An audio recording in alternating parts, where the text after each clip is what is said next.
Sup, freaks? It's your boy Marty here to introduce this episode of Rabbit Hole Recap.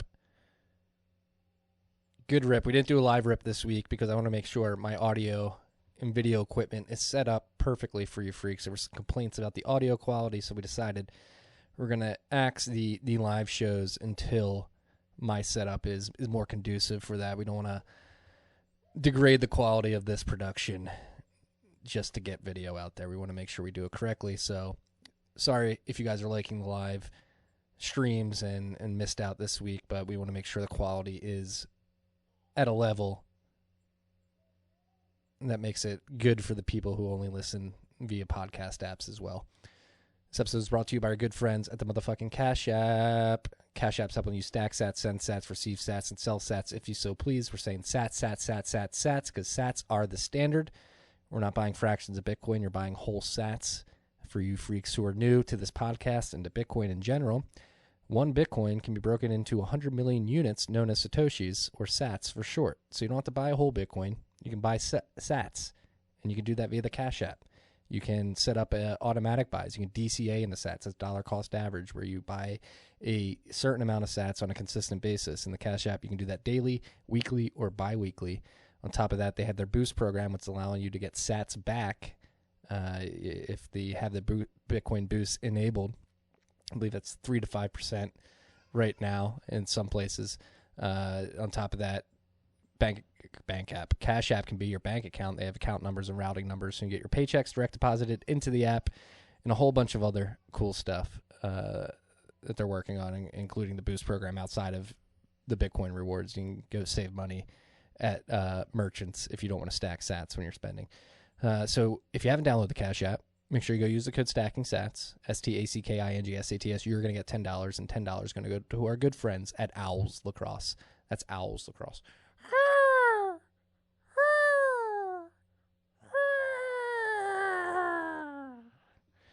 This episode was brought to you as well by our good friends at Unchained Capital.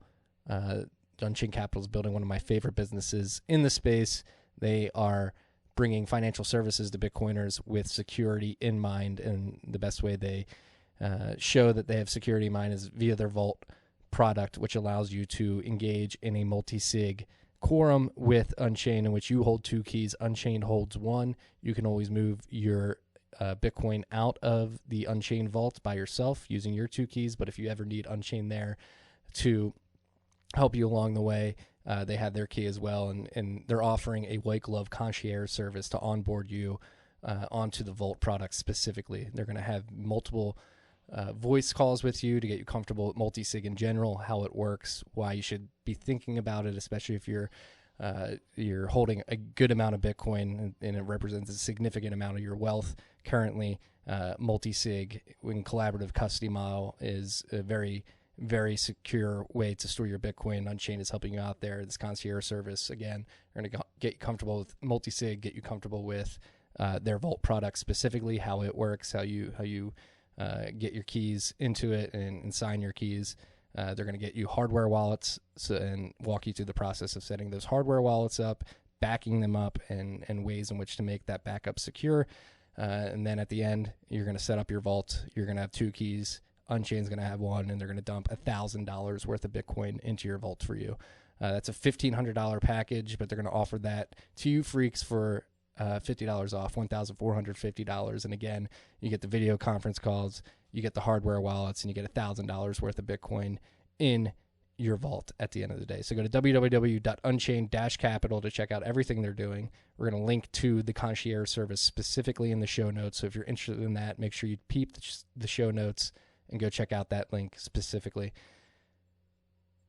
Go check out their blogs, too. I mean, they're writing some of the best content in the space. It's hands down, Parker Lewis is my favorite writer in the space, and my favorite series is Gradually Then Suddenly Descend to family and friends that are looking to learn about Bitcoin. So go check that out as well. Last but not least, this episode is brought to you by our good friends at Adams. We got a shoe deal. I'm wearing my Adams. My feet are form-fitting to the sole, the cushion, whatever it's called. I just know that this is a shoe for the individual with long time preference in mind. If you have a low time preference, this is the shoe for you. It's got quarter sizes, so it wants to fit to your foot as snugly as possible. You don't have to get a 10, a 10.5, or an 11. You get a 10, 10.25, 10.5, 10.75, 11, and beyond and below that. You can get down to quarter sizes. So they want it to be as snug as possible on your foot. Then the low time preference features only get better from there. They have microbial copper going through the shoe to reduce smell if you have smelly feet potentially. So this is a great shoe for you. They have shoelaces that are elastic, so you tie your shoes once, and they're not too tight that you can't get back into it. So you don't waste time tying your shoes. It's incredible. You can wash the shoes. You wash them in a washer, and then you air dry them, and they're as good as new. So from a bang for your buck, best shoe for the low time preference individual, Atoms is the way to go. It's ATOMS. Go to atoms.com, ATOMS.com/TFTC, and you're going to get a free pair of their dope socks at checkout if you buy a pair of shoes. Again, incredible product. Loving the shoe. Where it's my weekend shoe. Where running around with my son. Extremely comfortable, stylish, look good. I mean, low time preference individuals, you're going to buy things that are going to last a while. You want it to be timeless, makes you look good. Atoms does that. Thank you to all of our sponsors. Thank you to you freaks buying shout outs, contributing, and supporting us on social media. We really appreciate it. If you guys can give us a subscribe, a follow, a rate, review, however you're consuming our content, wherever you're consuming it, if you have the ability to do that, we really appreciate when you freaks support us in that way, because it just helps us get the show out to more people. And as you guys know, we're just trying to get quality Bitcoin information in the hands of the masses. And I think this rip does a good job of that. It's a really dense, quality rip, in my humble opinion. Enjoy. Chiki.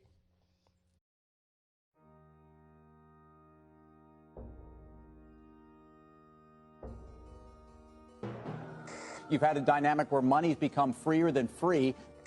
If you talk about a Fed just gone nuts, all the central banks going nuts. So it's all acting like safe haven. I believe that in a world where central bankers are tripping over themselves to devalue their currency, Bitcoin wins. In the world of fiat currencies, Bitcoin is the victor. I mean, that's part of the bull case for Bitcoin. If you're not paying attention, you probably should be. What is up, freaks? Welcome back to Tales from the Crypt Rabbit Hole Recap. It is Thursday, January 21st, 2021. It's been a pretty crazy 24 hours in the Bitcoin world, Matt. We were just discussing, and we decided to launch the conversation. I mean, it's been a little bit, it's been a weird week. I just feel like I've been trying to use social media less in general. It's a very non-concrete New Year's resolution. I don't have any particular measurables, but I'm just trying to use it less. And my only social media is Bitcoin stuff at this point. It's been that way for a couple of years. But every time I logged into Bitcoin Twitter, I felt like it was just like the plebs. It's like Bitcoiners just like fighting some random person fudding us, right? Like I felt like there was really there's a lot of Twitter wars going on over the last week. Yeah, well, with the price going up again, the no coiner fudsters are back. So there was a lot of drama around a particular thread. I forget the name of the gentleman who posted it, but basically, your run-of-the-mill Bitcoin consumes too much energy FUD. People jumped down his throat pretty aggressively, myself included. What else went on? You were like leading the war over there. I mean, as you should. The Tether FUD. Another piece of Tether FUD came out. I thought we were done with Tether. We'll never be done with Tether until we're officially done with it. It's gone. The Tether FUD cut me off guard. The energy usage thing, I mean, I think we just know that's going to keep on happening. Yes, yes. For a while at least. Yeah, I mean, and then today we had a double hit. We had Craig, we had CSW, we had Fake Toshi do his copyright lawsuits to Bitcoin.org and BitcoinCore.org and presumably other sites that are hosting the white paper. So there's been like an elevated associated CSW FUD coming out. Like for the first time in a while, I've been seeing those like bullshit screenshots that the SVers like to tweet out. They've been quieted for the last 8 months to a year because we keep hitting his deadlines where he says he's going to destroy Bitcoin and he doesn't do fucking shit because he's fucking full of shit. And their price keeps going down. So they've been kind of quiet and they're kind of like eking out of the woodwork. And then that was combined with what people are calling a double spend FUD, where, I mean, I think we should dive into both of those things, like actually, talk about them here. But I don't think either are any real concern to Bitcoin. No, weak FUD in the grand scheme of things. So before we jump into the topics, let's just list off the basics here. What we do every show, Clark Moody's dashboard. The current price of Bitcoin is $31,905. Dollar's going a little further than it did last week. You're going to get 3,134 sats for $1. The current Bitcoin market cap is valued at $593.6 billion. Clark added the corporate treasuries to his dashboard, which I think is really cool. And currently, I believe this is going off of Rodolfo's site, bitcointreasuries.org or .com.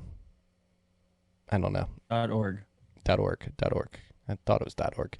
Currently, it's a very established organization over there. His shitpost website. The data that Rodolfo has aggregated is saying that there are currently 1,216,060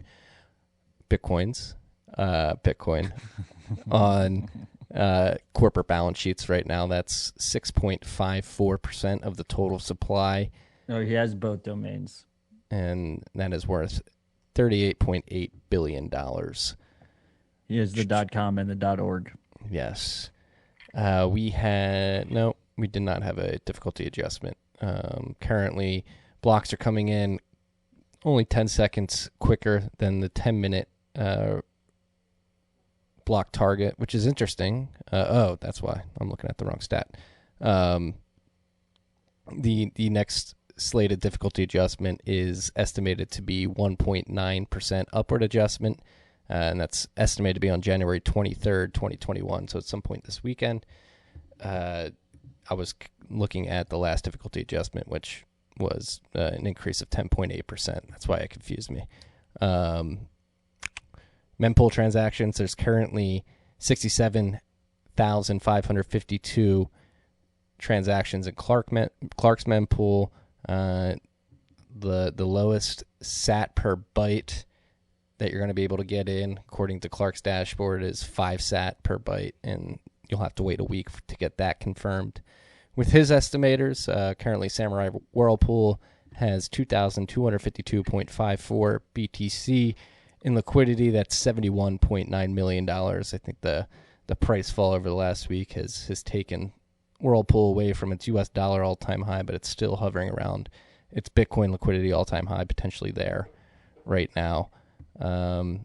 Interesting thing about, we got an interesting discussion to have about the mempool and transactions in the mempool. We do have a shout-out transaction in the mempool. I did some research on this particular shout-out. It is still hovering in some people's mempools. It's a transaction en route. Freak sent it last week with a 1.2 sat per byte fee attached to it. I know it's en route. Currently not confirmed in any blocks. Do we read it? It's a pretty good shout out too. No, we don't read it. Okay. Until it's confirmed. Okay. Should we just go? I guess what we brought up shout out. Should we just get them out of the way right now?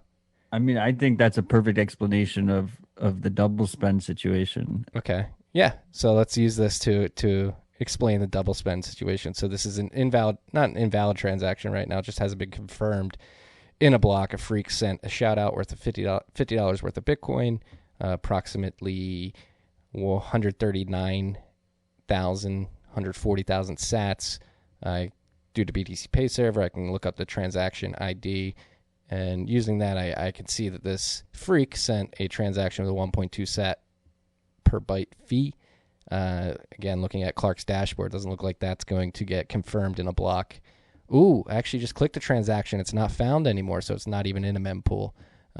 Needs anymore. to be rebroadcast. So it needs to be rebroadcast. We will not. But that be means it's this. not in Blockstream's mempool, right? What are you on Blockstream.info? Yes, yeah. Yeah, so it's not in Blockstream's mempool anymore. I did see it this morning when I checked. And mempool.space, it still will be a mempool.space's mempool, because mempool.space is running an increased size from the default mempool size. They're having a larger mempool size.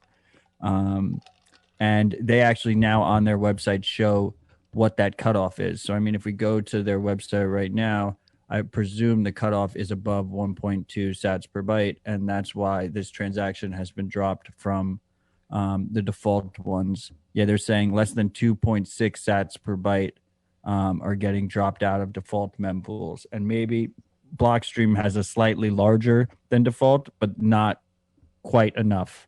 Right now it's saying that the total size of mempool.space's mempool is 371 megabytes.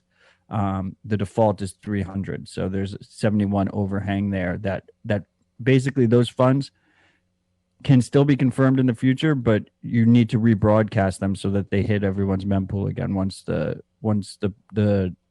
It clears fee out. rates go down, right? Yeah. The fee pressure goes down. So let's just jump right into this double spend double spend that happened yesterday. So let's use this as an example. So what if I were to read, I was still seeing this in this shout out in the mempool, and so the scenario in this particular case would be I just have hopes that it's going to get confirmed in a block and do a zero conf. Like, okay, this is good. Like, I'm going to read this expecting that it'll get cleared in a block. So like we read the shout out, and then it hasn't confirmed yet. So then the freak who sent the shout out is also like, let's say he's a fan of Stefan Livero's podcast. So then he takes his wallet, and you have to modify the wallet a little bit to do this, but he takes the wallet, and instead he constructs a transaction with the same inputs as the transaction he sent to us. But instead of sending it to us, he sends it to Stefan Livera, and he includes a higher fee. And then the miners confirm that, and then Stefan gets the money. We never get the money, but we already read the shout out for him. Exactly. So as you can see in this situation, there's one main thing that someone can do to protect themselves is they should wait for a confirmation. And really, as it's a larger amount, as the amounts get larger, they should wait more confirmations, right? Famously, people know about the 6 confirmations that you're supposed to wait before you accept a large Bitcoin transaction. But really, there's no exact number. It's a scaling type arbitrary. of thing. Yeah, and it depends on who's paying you, your exact situation, how what you're releasing to them upon receipt. So obviously, you need a person on the receiving end of the transaction who's going to get duped and tricked into doing something on the opposite side for it to be an actual attack, to be a successful attack, to actually steal someone's money. So in this particular situation, this so-called double spend FUD, yeah, go on. I was going to say, you're not really stealing their money there. You're stealing their goods and not giving them money. Right, the thing they're giving you for it. Yeah. Like a lot of times, what that thing, if you're talking about like an alt chain, it's like if someone double spends Litecoin and you paid them Bitcoin, then they get to keep your Bitcoin, right? And you see it a lot from shitcoin to Bitcoin, where people are releasing Bitcoin too early. But anyway, so with this particular situation, what happened was someone sent a small transaction, $21 worth at the time, I believe. Yeah, it was a very small Bitcoin transaction. It was 1 sat per byte. He or she realized it hadn't been confirming. So they increased the fee using a traditional RBF replaced by fee transaction, which actually didn't change the receiving address. It just changed how much the fee was that was going to be paid. And then there's 2 miners, Slush Pool and F2 Pool, both mined a block at the same time. One had one of those transactions in with the higher fee, and one had the one with the lower fee. And the one that got confirmed, the block that ended up getting built on by following miners and was the main part of the chain, was the one with the lower fee. So the only difference that happened was whoever this user was, whoever they paid, got more money than they would have if a higher fee was paid. That's it. It went to the same exact address and everything. Yes. So Slush Pool went out that battle. The mining battle. They built blocks on top of Slush Pool's valid block. At the same time, F2 pool had a valid block at the same height, but the network built upon slush pool's chain. And so this person was basically just able to send their transaction. Luckily for them, the RBF didn't get caught by slush pool, and the original transaction did, so got included. And I think after reading Hasu's dissection of the event, it is, like you said, it is pretty likely that this person was just sending either to themselves or someone they knew, because again, it went to the same address and they were just trying to get it through more quickly. So yes, the RBF transaction was accepted by F2 pool, but that block wound up being invalid at the end of the day because the network decided to build on slush pool's block instead. Yeah. Usually the sign of a malicious double spend is that the destination address changes, right? The output address changes. And in this case, that didn't happen. It was a very small amount. This was Bitcoin working exactly as designed. And this is why we wait for confirmations when we use Bitcoin.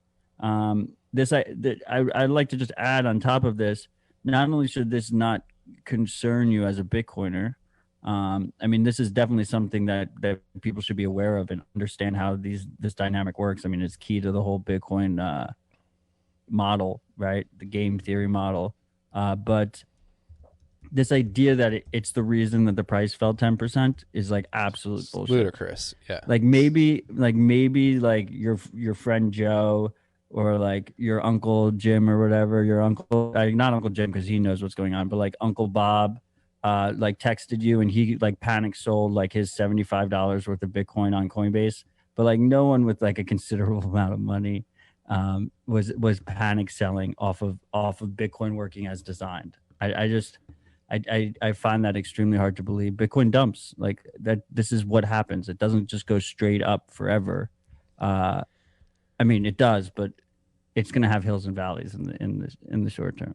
Agreed. Yes, and especially when you consider the fact that double spend attacks have been successful in the past. Most famously, I just put this link in the show notes. Peter Todd, Bitcoin core developer, former Bitcoin core developer. I'm not sure what his status is today, but he actually executed a successful double spend on Coinbase in 2016. So we'll put that link in the show notes. From Reddit for it, right? I think so. Yeah, I believe so. So we'll put that link in the show notes if you guys want to learn more about how it's been this vector has been exposed in the past. But again, like we've been saying, if you wait for X amount of confirmations, the likelihood of your transaction getting overwritten is significantly reduced. So if you're a retailer out there accepting Bitcoin for payment, you're releasing goods, that's something. So that's like with the shout outs, I wait for 6 confirmations, even though it's $50. We could read this freak's shout out now, but he could double spend us. So that's why we're not going to do it. Yeah, I mean, we even talked about it on Rabbit Hole Recap a couple weeks ago that, I had a friend of a friend reach out that got Ledger phishing scammed attacked. And the scam transaction underpaid on the fees, and we were trying to double spend it in time. So it's exactly how the protocol is supposed to work. And whether or not you think something is an attack or not also depends on your perspective, right? Because if we had successfully double spent that phishing scam transaction, I would have considered it a rescue, not an attack. But either way, Right. It definitely would have been a double spend. Yes. It is possible. It is part of the network. Any of you guys who are new here, do not fret. This is the way asynchronous proof of work consensus mechanisms work. And if you don't want to wait for a confirmation, if your whatever your situation is time sensitive, then this is why Lightning exists. Exactly. Very good point. With that being said, we'll just roll into the 2 shout-outs that we can read this week because they have more than 6 confirmations on the Bitcoin blockchain. Marty and Matt heard the phrase CIA honeypot on last week's RIP and knew it was time to buy my first shout-out. The purpose of the shout-out is to ask you your thoughts on any intelligence agency Bitcoin theories or any great reset theories. We are the suspected honeypot companies. Who are the suspected honeypot companies currently operating Renpot? I don't know what Renpot means, but what are your craziest Bitcoin conspiracy-related ideas? In this, Adam Carey said he used to think that energy produced from Bitcoin mining was being used to create a super decryption device. If the Great Reset relies on a financial system reset, what does that mean for Bitcoin? Is the Fed tanking the dollar so we all get used to cryptocurrencies? It's a race between Bitcoin adoption and network maturity versus a financial reset. Don't want to contribute to any FUD here. I do have confidence humans will choose freedom in that Bitcoin over Fed coins. Keep up the good work. Bitcoin Scut. SCUTT. Thank you for the shout out, Scott. Very interesting questions that and topics we can jump into. So I guess just to rehash what we have to answer here, Matt. Most likely CIA honeypot companies. What do we think about the Great Reset? What's your favorite Bitcoin conspiracy theory, Marty? I mean, well, the Adam Carey one. So again, to rehash this part of the shout, Adam Carey said he used to think that energy produced from Bitcoin mining was being used to create a super decryption device. So I don't think that's necessarily the case. But one of my favorite theories is that Satoshi's coins, which are in wallets that are more susceptible to quantum being attacked by quantum computers. One of my favorite theories is that is actually Bitcoin, the network, is not necessarily a supercomputing network to learn how to decrypt certain cryptography. Instead, it will be an alarm system that allows us to know when someone has figured out these crazy decryption tools. And Satoshi Stash being the first target that would be one of the first targets that would be targeted if it ever came to fruition. Again, I'm highly skeptical of this quantum stuff ever coming to market after conversations with Bob McElrath, who is a physicist and has thought about this stuff a lot. But it is a theory if there is a chance that quantum computers exist, and Satoshi Stash acting as an alarm system is an interesting one. So that is also my favorite one. Just to unpack it a little bit, it's twofold, right? The idea is Bitcoin, Satoshi Stash increasing in value provides an incentive to create a quantum computer in the first place that is capable of basically taking the public key and brute forcing the private key from the public key. So it both, the theory is that it both creates an incentive to do it, and when it happens, it creates an alarm system that the world would know that computer exists. The distinction there that Marty said is he said Satoshi's coins, but not like our coins, is because we've since moved to a pay to public key hash address system. So instead of it just being a bare public key, there's also a one-way hash function there that provides some protection until your public key is exposed. Famously, your public key is exposed though when you spend. And also, if we get Taproot integrated, we move back to a bare pub key system instead of pub key hash. So presumably the whole network then becomes that incentive and that alarm system than just Satoshi's coins. But once again, like this is like a far theory. If we have like quantum that's capable of doing that, we're going to have a lot of other problems on our hands as well, like the whole global banking system and the way our online infrastructure works. The nuclear arsenals are the number one thing people should be worried about if that happens. But my big thing that I came to the conclusion of in the beginning when I saw that conspiracy, and I said, that kind of makes sense to me. Right. And there's another like kind of tangential version of it where like the feds just have the stash. So they have a ton of Bitcoin and they're waiting for hyper Bitcoinization so that they can still maintain, their hegemony powers as America in what would otherwise be a post-dollar world, but they have Bitcoin. That's like the most bullish scenario ever? Like our biggest foe is presumably like the one entity, the one single entity that has the most capability of stopping Bitcoin from succeeding is the U.S. government and its agencies, its federal agencies. So if for some reason they're behind the creation of Bitcoin, that would probably be a extremely bullish fundamental. So it was never like to me, like some people might say what we just had a conversation about would be considered FUD. But to me, I would say that it's actually the opposite. Yeah, that theory that like the NSA created Bitcoin, like wargaming out the future if we were to go down the path that we have gone down in the traditional financial system with all the money printing and fiscal stimulus to create a fail safe that people could fall back on. It's another theory. I don't really subscribe to that. It'd be bullish as fuck. Yeah.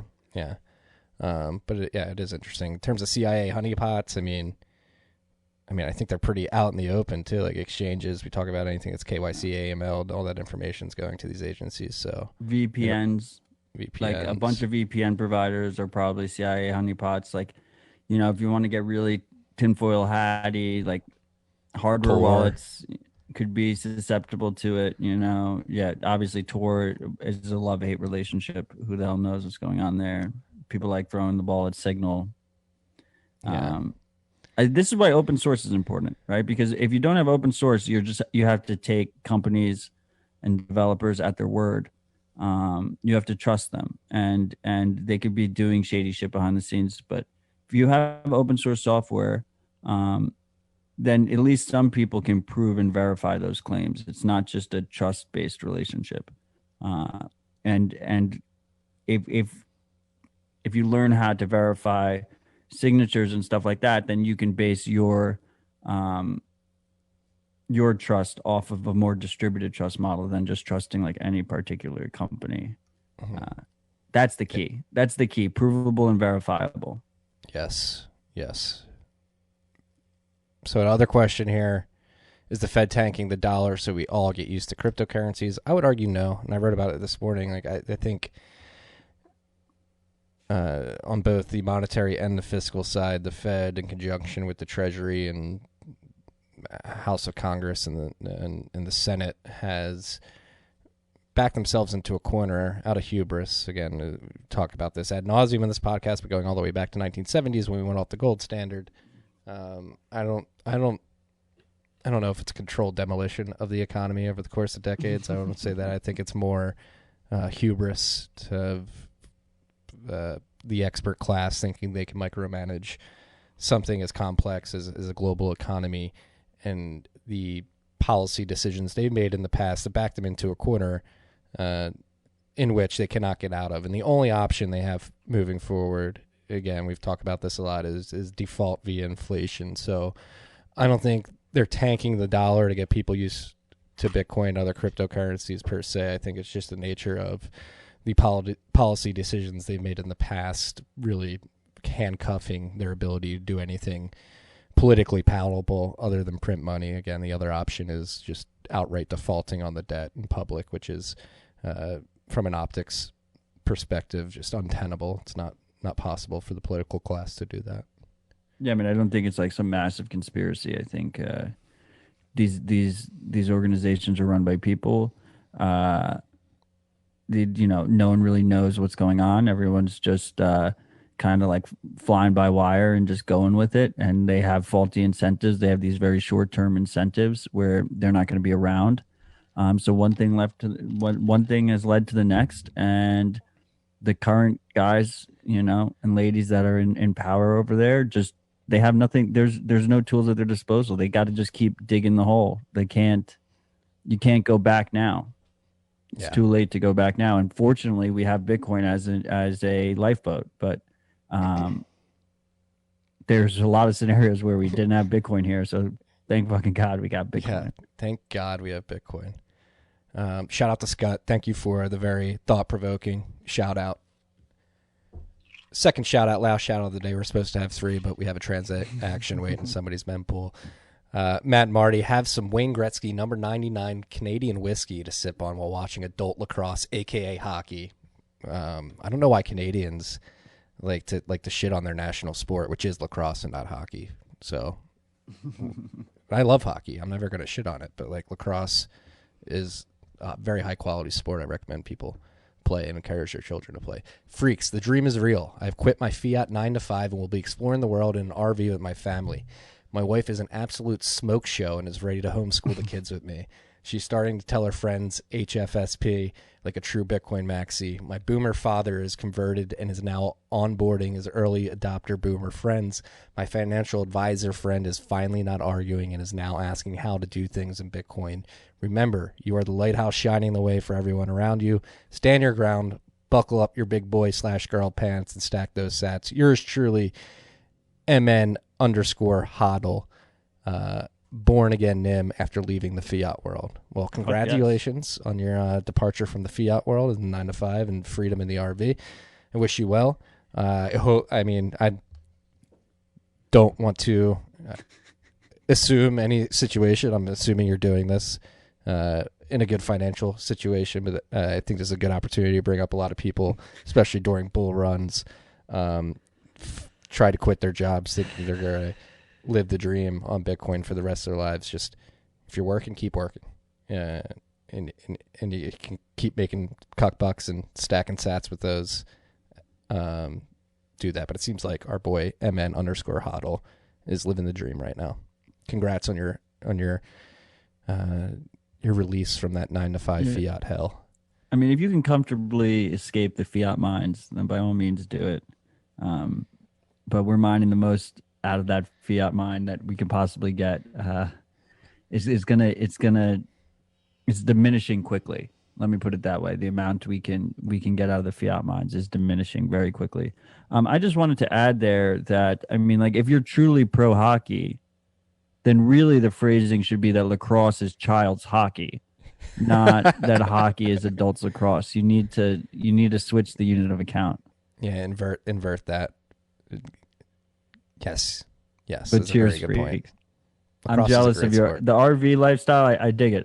I thought about it myself. Instead, right now we're like road tripping houses to houses. I don't know if, I hear like the RV can be like a real fucking sats pit. Like you can just end up, there's like one maintenance thing after another that you have to fucking deal with. Septic tank involvement alone. I think I talked about this on Rabbit Hole that I had friends at the beginning of the pandemic. Yes, you did. Yes, I remember. They just bought like an old RV and they've just been driving around working remotely from it. It's not bad. Tom at Great American Mining, he's our wheels on the ground. He's living that lifestyle too and is loving it. I think if you do it, you got to splurge. You got to go. You can't try. It can't be like a money. If it's like a money saving thing, like you're gonna probably just, I don't know, end up in like a massive quagmire. Like you got to be willing to spend a little bit. Yes. Quality of life, freaks. Quality of life. It's important. Just be aware.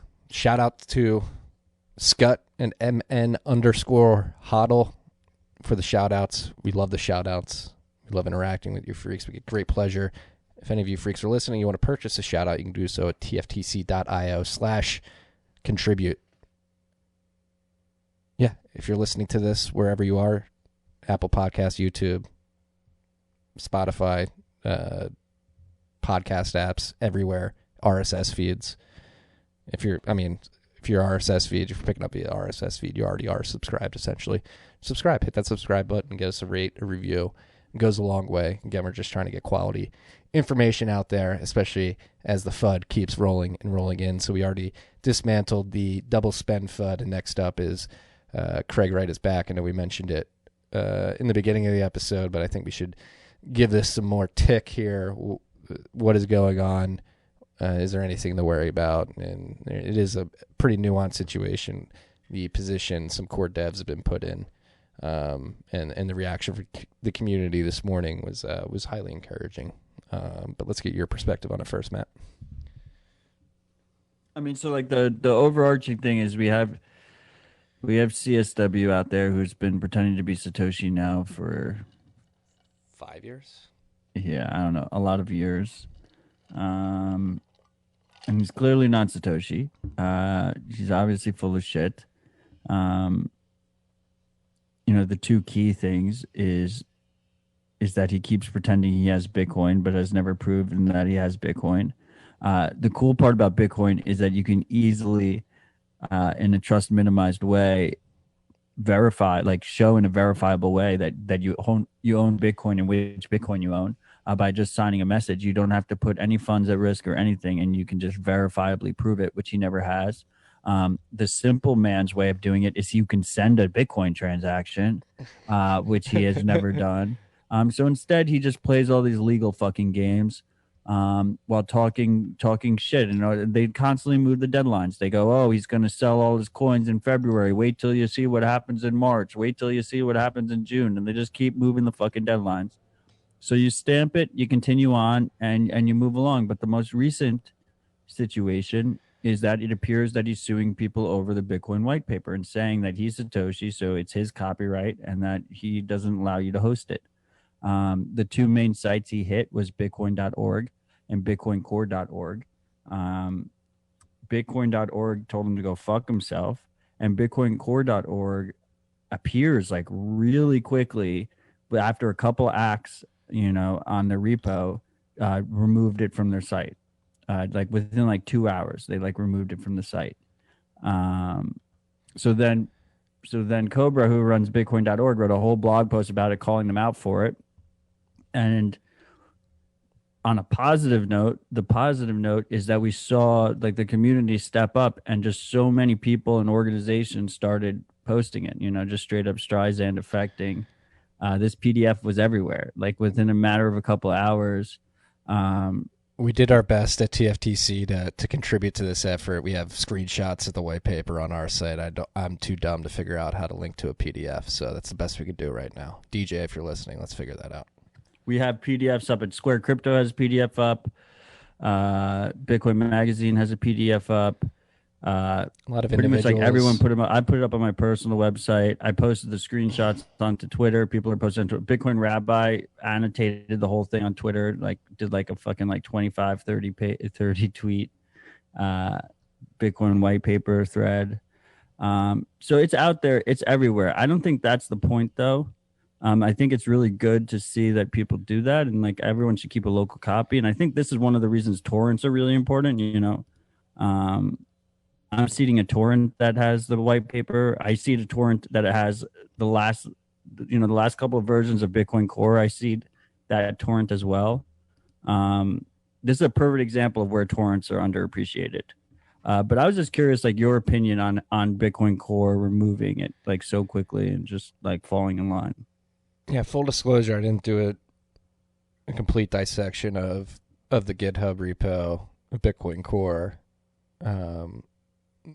Nor have I dove too far into the arguments. I was a little bit busy this morning. It all sort of unfolded as soon as I finished up daddy duty. But the way I guess the best I can do is try to explain the point of view of the core devs that made this decision, the way I understand it, and I guess it was Vladimir and a couple others who've been contributing to the code base and maintaining the code base on GitHub, and then by extension bitcoincore.org as well, which is supposed to be a community site and really altruistic and not really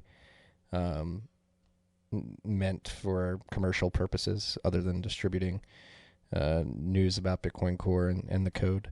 And I guess Bitcoin, that's why they had the PDF up there. The way I understand it, these guys just don't want to go through any legal trouble. They're worried about litigious scenarios where they have to go to court, and that's why they took it out. I could definitely see that, and you just don't want that headache. But I guess the question then becomes like, how probable is the possibility of these devs actually having to go to court? And some people would argue that it's very low, considering how many of these lawsuits Craig Wright has lost along the way. I mean, I think like everything else, there's nuance, right? So I think there's no hard and fast rule here when it comes to legal trolls, and it's gonna always be an issue, and it's an issue that I fucking wish didn't exist. That said, like in this particular case where you have a known pathological liar who's like hell-bent on just trying to, he's just throwing his arms around, just trying to cause whatever chaos he can fucking cause. Like I have a lot of respect for those guys over there, but you can't just roll over in a matter of 2 hours and just give it to him. I mean, even if we're talking about this on air, but even if he had the most cut and dry case, If you get a copyright thing and you run the whole site through Git, which is what they do, like everything's out in the open, all changes. If you like propose it in Git and you start having a discussion about it within the first couple of days of receiving a notice, like you're still acting in good faith. There's literally no reason to rush a removal of it. I think the community handled it appropriately, which is that none of these guys, should be above critique. We shouldn't be, we should respect them, and we should respect their opinions, and we should use that for our own assessment. But ultimately, like if they tell us to install software, like we shouldn't install software. We can't without verifying it ourselves, or at least making an assessment ourselves. We can't rely on them to just host things. Anything that they're hosting right now, you should be concerned about. You should be hosting it yourself. You should have a local copy, maybe contribute to torrents. Like everyone should be seeding a bunch of different files on torrents that are important files to them, but they should also be keeping local copies for themselves. We have Bitcoiners that mirror the entire repo. Every single little change they keep their own copy for, and this is the exact type of reason, because in this case it was just a PDF of the Bitcoin white paper. That's very easy to replicate. That's a very small file. The smaller a file is, the easier it is for a file to be censorship resistant, because you can just send it around to like a million different mediums. But like in the future, it could be the actual Bitcoin core. Like it could be the actual fucking application, right? And this is why Bitcoiners need to constantly be adversarial and be vigilant, right? Yes, I agree. No, I completely agree with that. These people. Developers will not be on reproach at all. It is, the quickness with which it happened. Again, like I was just watching it from afar on Twitter when I could pay attention. I could see the side of like, hey, you don't want to have to go to court, but like honestly, like what are the chances? You got to stand up for something here and just give them the middle finger and tell them to fuck off. But I can't also see like, hey, I don't want to deal with this headache. It's just easier to do this. But yeah, the code is distributed through this site as well. So maybe that, like you just said, like maybe we just need to start normalizing the. That's what we do. Yeah, the distribution of this code to many sources, mainly GitHub, and then torrent, like you said, BitTorrent, and other things. I think it's completely reasonable for us to be disappointed in these guys for rolling over so easily. I am 100% disappointed, but at the same time, I cannot be very angry. I can't be angry at them, because from a personal responsibility point of view, the question is, what am I doing to make sure that information is out there, that information is available? I have the capability of hosting it. I'm going to host it. I have the capability of verifying it. I'm going to verify it, right? And I think that's the productive mentality to have. But 100%, we should hold anyone who works on Bitcoin should be held to a high standard. And the only way we can hold people to a high standard is if we hold ourselves to a higher standard. So I think across the board, Bitcoiners should just hold themselves to an extremely high standard and then pass that along to every other, Bitcoiner they know. Yes. We're stronger together. You're only as strong as your weakest link. Maybe bitcoincore.org or bitcoin.org is a weak link. Strengthen it up by distributing the data that they distribute as well, whether it be the Bitcoin white paper or the Bitcoin core implementation code. We mentioned it earlier as well. Energy usage FUD smacked me in the face on Twitter earlier this week. I'm trying to think of which thread you're referencing particularly in the show notes here. I didn't mean it in like that you got like smacked unconscious or whatever. Like you got smacked and then you smacked back harder. That's all. Yeah. It's just like I signed it and I just saw you were like at war with energy FUD and I just signed off. It's fascinating. It really is. The repeated FUD around energy and the lack of critical thinking behind this particular critique of Bitcoin. Again, I think it was on a Bitcoin mining talk on Clubhouse earlier today, and I think the nature of the Bitcoin network being so open, the fact that it's an open source project and you can pull the stats from the network at any given point in time, one of those stats being network hash rate and difficulty, and using those particular stats, sort of guess how much energy is being consumed by Bitcoin miners around the world, how much energy it took to produce that particular hash rate. And so it's very visible and out in the open, like, hey, here's how much energy Bitcoin is consuming. You literally have a number to point at and dissect the data. And that doesn't really exist outside of Bitcoin. I mean, you have your electric meter at your house that you can audit, and you know how much electricity you're spending personally. But in aggregate, I mean, you can also pull data from grids and stuff like that, but you're not going to get granular data on particular use cases sucking energy from the grid or other sources. So with Bitcoin, again, since it's open and out in public and wears its energy consumption on its sleeve, it makes people a bit uneasy because they're actually seeing a true calculation of energy expenditure to run this particular function, adding blocks to the Bitcoin ledger. And yeah, I mean, we've been through this many times. You freaks have listened to me on this podcast. Bitcoin is overall good for the environment and the energy sector in general. Most Bitcoin miners, again, the most recent estimates, miners are using renewables at a pace of 70% of the network is using renewable energy as their energy source. And then even there probably are people connecting to coal plants in places like China as well. But I would argue that's a very minuscule part of the network. And then what we're doing at Great America Mining and other companies like Upstream Data and Crusoe is we're actually using fossil fuels as our energy source. However, those are fossil fuels that would have otherwise been wasted, stranded, or simply wasted, vented into the atmosphere. So plugging up flare stacks, and instead of burning that methane gas, which is not efficient, especially if you're in places like North Dakota where it's very windy, when you send it through a flare stack, the intention is to combust the methane, turn it into CO2, because that's less impactful on the atmosphere.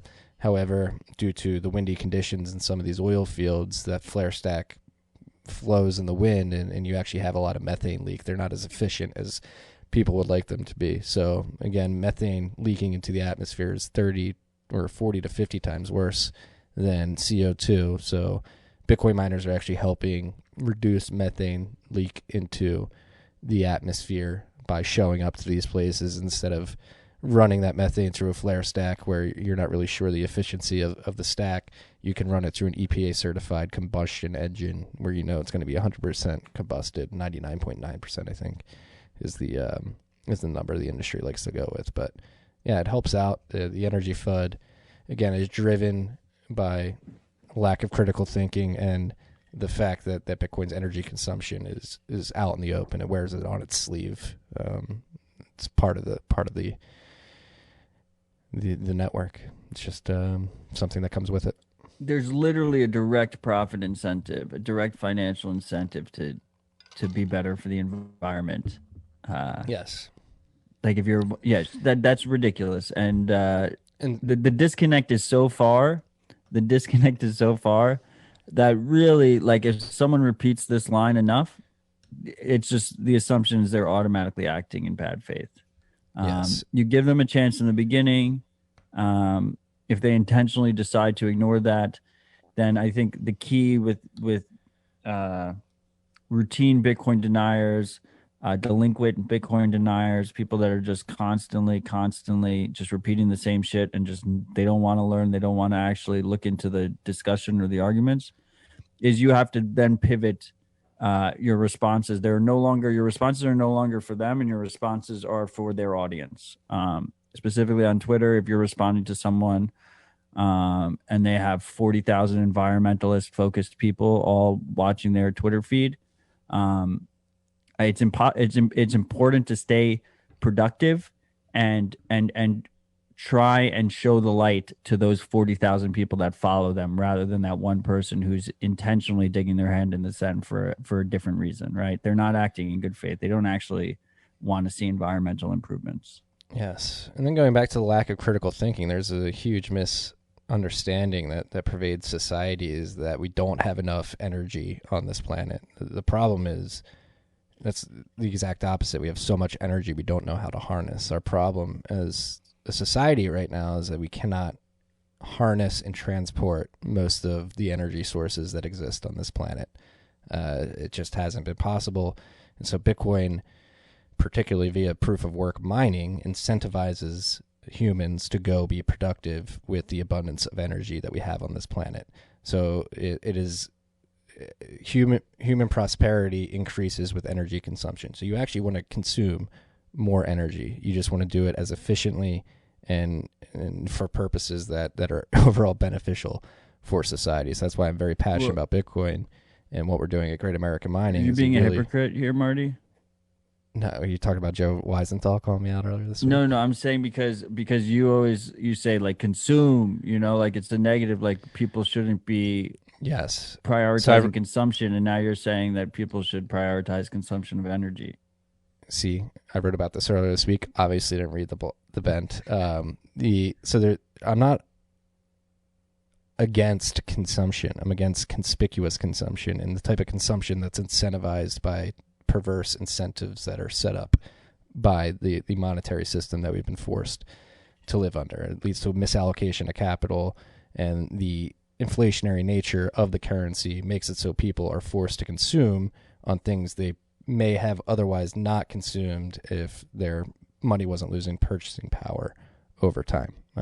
Again, the idea of planned obsolescence and basically just having a bunch of trinkets in the economy, yes, that does not sit well with me. I don't like that.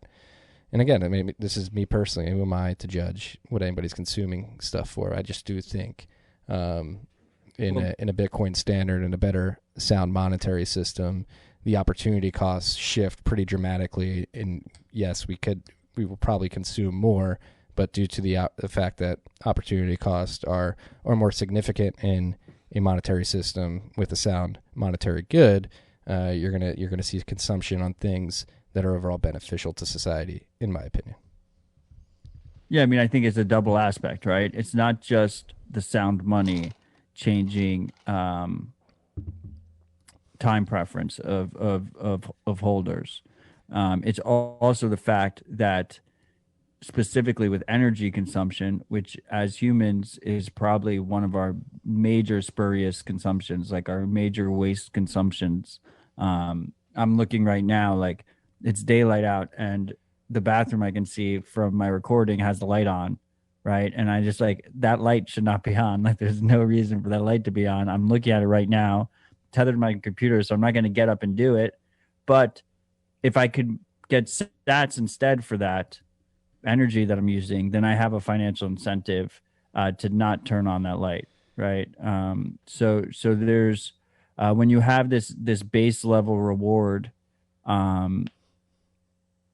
like a proper free market valuation of energy, then all of a sudden we can allocate it appropriately. When you have this like bullshit subsidized like socialist energy market, it's like impossible. It's impossible for the end user to properly allocate according to like real cost. Yes, completely. You're highlighting the crux of the energy problem right there. There's the overall lack of quality in energy grids and transportation and battery technology. It's something that we haven't figured out as a species yet. We're working on it. I think Bitcoin helps in that area. And again, Bitcoin miners predominantly use renewables to run their machines.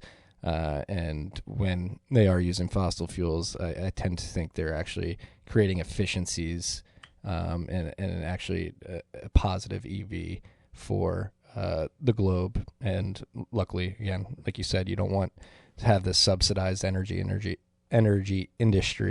You have a pure profit-driven incentive to clean up the environment in the oil and gas industry, specifically with Bitcoin mining. You can turn that gas that was otherwise being literally burnt on fire and a cost on your balance sheet, and you turn it into a revenue stream, which is massive. Again, you don't have these subsidies driving tinkering in the energy industry. It's pure profit motives. And I mean, the next piece in our list is a perfect example of that. It's this new mining app in the Arctic Circle that was previously, I believe, for nickel smelting, and now it's being repurposed for Bitcoin mining. And the advantages of both. The reason it was previously smelting is because the idea is that it's completely disconnected from the grid. There's no connection to the grid. But now, because of Bitcoin, you're able to just turn that energy into money and just store the money instead. Yes, it's beautiful. So this Siberian city of Norilsk, that's how I'm going to pronounce it. Population 180,000. Bloomberg did this article, and it was really cool. They had a video to go along with it. They have a lot of really cool pictures. It's up there in the Arctic, just chilling. They're able to take advantage of the cool temperatures up there to make sure that their machines can remain cool and or dissipate heat, more importantly. And yeah, I'm trying to get the exact size on the operation, but I can't find it in the article. What's cool here is the main thing that's cool here. I mean, Bitcoiners have been aware of this for a while, especially if you've been listening to Tales from the Crypt. The cool thing is that Bloomberg did the write-up. It's a very favorable write-up. They hit most of the key aspects, and this is how this information starts getting mainstream. This is how this information starts percolating through the minds. It's, as fun as the Twitter wars are, like some random guy who's salty about, discovering Bitcoin in 2011 and not buying any, and pretending he's an environmentalist and shit posting back and forth with him is not going to be nearly as productive as one good take in Bloomberg that goes out to like a ton of people. Yes. So it's really good to see. And we talked about it in the past on the pod. The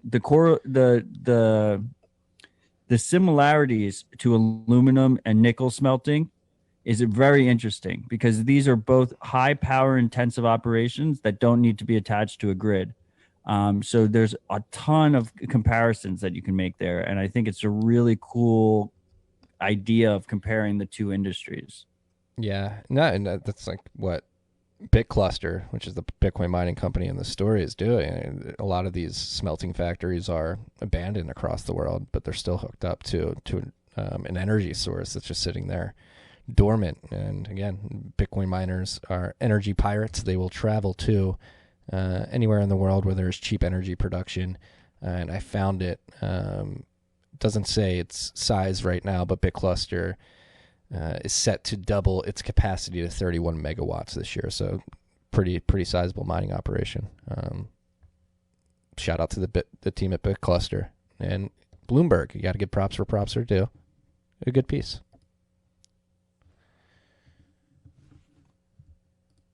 And staying on the mining tip, Iranian government is seizing ASICs. This came out last week, the story or over the weekend.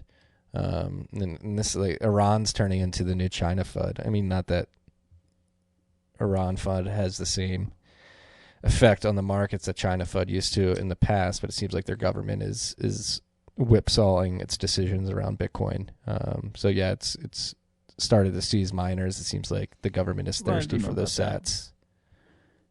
I mean, I think Iran is playing the playbook exactly as one would expect. That I think it's sanctioned, energy-rich countries have a direct incentive to nurture a government-controlled mining ecosystem, right? Like they have a massive incentive, and we've talked about this in the past. I mean, the big ones are Venezuela, Iran, and Russia. They have this massive incentive because they have all this energy and they can't easily sell it on global markets because of U.S. sanctions. So instead, they decide to Bitcoin mine. Now, of course, if you're also an authoritarian government in that situation, what's the easiest way that you can get your hands on that Bitcoin? It's either by seizing miners or compelling miners to play ball and give you a portion. And if they don't give you the portion, then you seize the miners. And we've seen that happen in Venezuela, and now we're seeing that happen in Iran, and just very blatantly. And they'll always say the same thing, like they're stealing subsidized energy or they're illicit mining operations. And you just have to realize, you always have to remember, like, it, winners write history. Whoever is writing that is doing it from their perspective. So obviously someone, and that's an authoritarian, that's in a position of power, that wants to take control, is going to frame it as an illicit miner. One man's illicit miners is another man's freedom miners, right? Yes, and similar to the situation in Venezuela, the Iranian government was able to confiscate these miners because they were running on grid, and it's pretty easy to pinpoint when somebody's mining on grid, especially if they're at a certain size, based on how much energy they're consuming. So I wouldn't be surprised to see an underground off-grid mining community pop up in Iran. For any Iranian mining freaks listening out there, we wish you well, especially if you are attempting to go off-grid under the radar. Good luck. Fine sirs and ladies. Yeah, it's threefold, these detection. It's you have grid surveillance, which obviously if they see the grids are being used heavily, and you have thermal, where they'll run planes and they'll look for thermal signatures. So those two things, I guess all three, it basically has very heavy corollaries with weed growing, because you have power usage, you have heat being released, so thermal usage, and then the third one is just general internet, electronic surveillance. So, they see you going on forums, they see you doing this, they see you connecting to Bitcoin, without a VPN or without Tor, and they hit you that way. Yes, be aware, and good luck if you're embarking on a solo mining trip. I wish you well. May Satoshi be on your side. We are at the software updates section of the podcast. If you're running Blue Wallet version 6.0.3 has been released. Am I reading show notes this week, Matthew? Yes. You have coin control at vaults, multi-sig vaults. That's really cool. That's a good one. Share panel when sharing vault call. All right, I'm not reading it. Upgrades to Blue Wallets, multi-sig. They improved the multi-sig. They improved the multi-sig, particularly the partially signed Bitcoin transactions, and having coin control in the multi-sig. Yes. You can now do a PSBT with QR code, which is pretty dope. Exactly. Yeah. C Lightning version 0.9.3 has been released. This was massive as fuck. Federal qualitative strengthening. Well, that's just a joke. They just have a joke. Why don't you run through it? What are the big updates here? Dude, I mean, this one, like, no one's talking about it. I mean, I guess few people have been talking about it. I know C Lightning is a smaller implementation compared to LND, but massive updates. So first of all, they have an update focused on messaging. And I believe they took this a step further, because Sphinx and WhatsApp and Juggernaut, these Lightning messaging tools, all rely on 1 sat per byte payments. C Lightning's attempting to bake it in without having that payment, so there's no payment needed for the message. They're trying to do messaging as a focus, as maybe that's like a major differentiator. And I think it could be. I mean, in this age of censorship where we're seeing all these new censorship concerns happen, like maybe that is, I mean, I know you've been saying it forever, maybe that is the killer app. I said, well, it seemed kind of inefficient the way it was being done. It seems like the C Lightning guys are trying to edge in between us, where they're like, we agree it could be the major thing, but it is also inefficient how it's done, and they're trying to improve that. And then the second thing is they improved the capability for an average content producer to use Lightning. And I'm trying to phrase it in this right way, but like the main pain point for someone trying to accept donations, accept shout out contributions, set up all these things is this idea that you don't want to reuse an address. for privacy reasons. But then if you're not reusing an address, then you find yourself having to serve invoices constantly, whether that's Lightning or serving new addresses if that's on chain. So they have like a whole suite of improvements that they added here that include static invoices, so you don't have to keep refreshing the invoices that can be denominated in fiat and then changed on the fly to sats to be paid.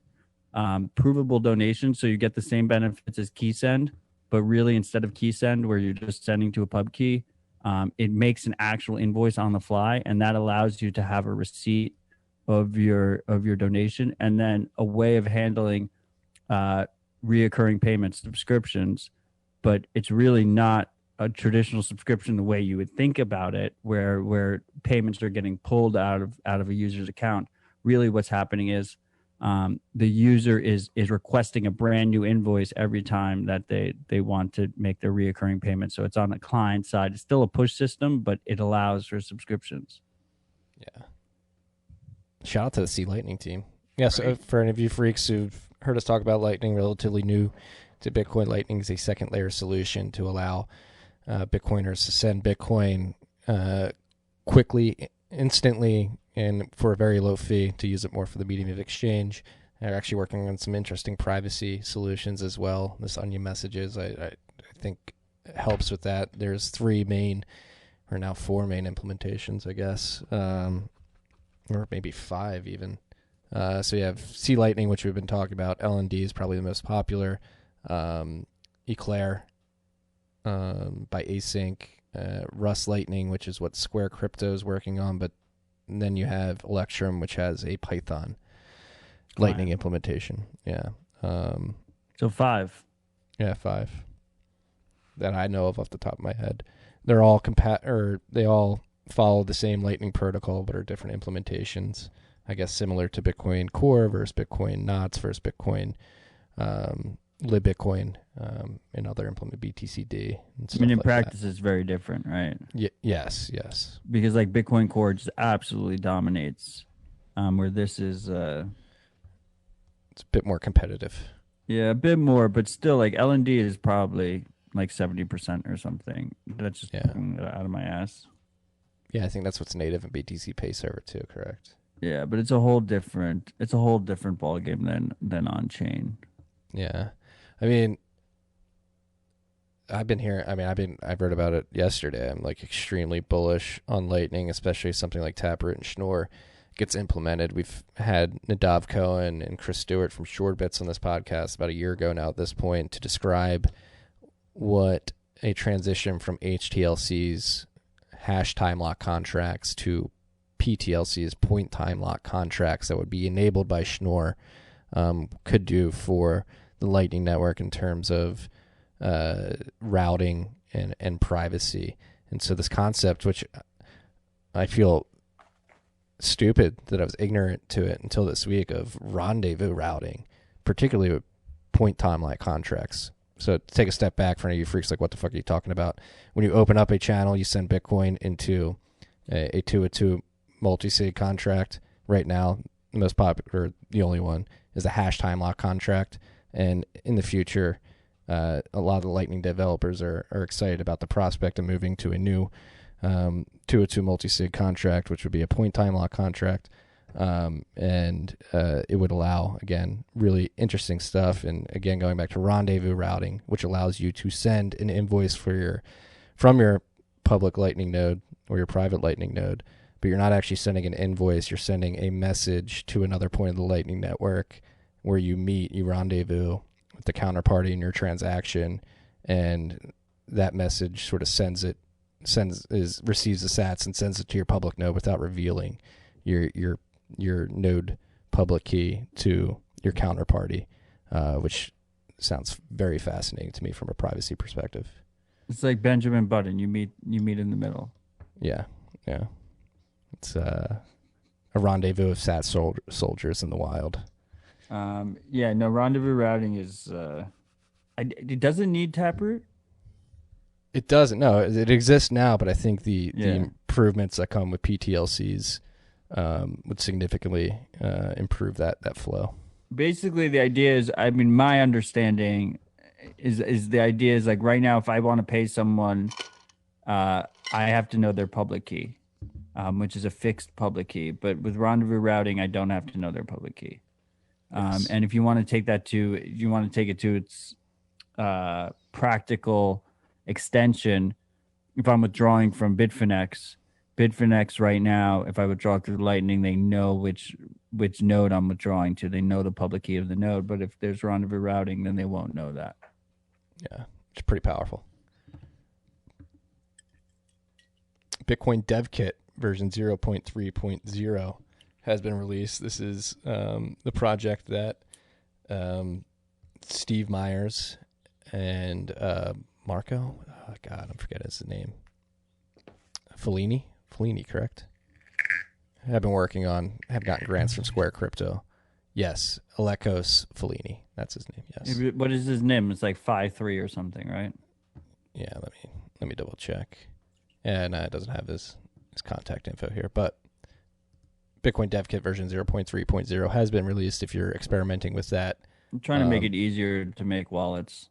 They're trying to create a standardization for wallet software builders so that wallets are more compatible with each other. Different wallets are. Like wallet makers, like wallet devs shouldn't have to build the core code, like the key elements of the wallet that handle all the secure shit.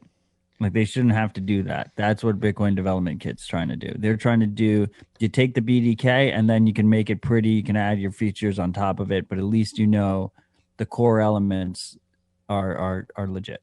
Ironclad. Yeah, standardized, peer reviewed, compatible. Yeah.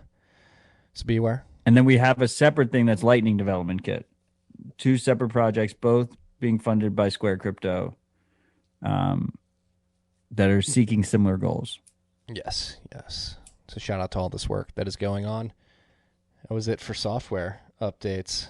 On to interesting news. Don't know whether it's bullish or bearish.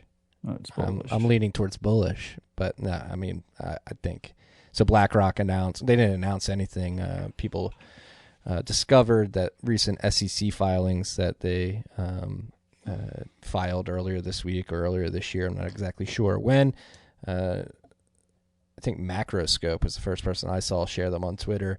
So basically 2 filings for 2 of BlackRock's funds, basically asking the SEC permission to add the ability to trade Bitcoin futures to their fund mandate and get exposure to Bitcoin via. Are they via the asking futures permission, markets. or they have to disclose their they disclose their potential intention, right? They're not asking permission. Yes, they're disclosing expansion of their mandate. Per the rules, they have to like.